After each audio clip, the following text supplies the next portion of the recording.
నీ సన్నిధిలో నిత్యము నేను నిన్ను స్తుతిస్తూ కొనియాడుతూ ఉంటూ ప్రభువా నీ మార్గం నడుస్తూ నీ క్రమాన్ని నెరవేర్చున్నవాడనై ఉన్నాను దేవా అని నీవు ఎప్పుడైతే ఆయన పట్ల ఆరాధన చేస్తూ ప్రార్థన చేస్తూ ఆయన స్తుతిస్తూ ఉంటావో ఎప్పుడు కూడా నిన్ను పరిశీలిస్తున్న దేవుడైన సమీపంగా ఉన్నవాడను నేను ఎప్పుడునో సమీపంగా ఉన్నవాడనే నేను భూమి అంతటిలోనూ ఉన్నవాడనే. హల్లెలూయా. భూమి అంతటిలోనూ ఉన్నవాడంట ఆయన. నేను సమీపంగా ఉన్న దేవుడనా, నేను ఎప్పుడు దూరంగా ఉన్నాను, నేను దేవుడని కానా అంటూ ప్రశ్నిస్తున్నాడు ఇర్మీయా గ్రంథంలో. హల్లెలూయా. మరి నీ మార్గం అంతటిలో ఆత్మ నివాసం వరకు ఒక కన్ను నిన్ను చూస్తూ ఉంటుందంట, ఒక కన్ను నిన్ను పరిశీలిస్తూ ఉంటుంది.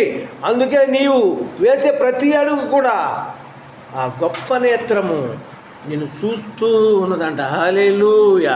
నిన్ను చూస్తూ ఉన్నదంట.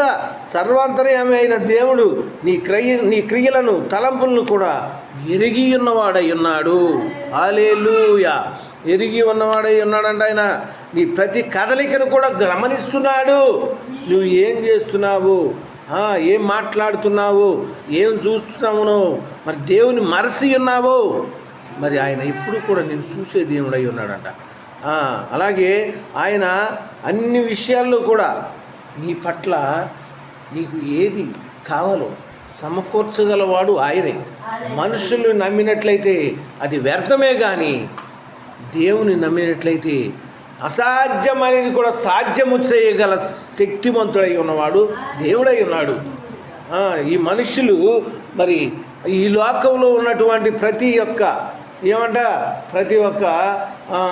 సబుద్ధిని ఆధారం చేసుకుని జీవిస్తారు, కానీ ఆ సబుద్ధిని మనం ఆధారం చేసుకున్నట్లయితే అది మనకి ఉపయోగకరం లేదు. కానీ దేవుని ఆధారం చేసుకున్నట్లయితే ఖచ్చితంగా నా కార్యములు సఫలపరిచేది ఆయన అయి ఉన్నాడు.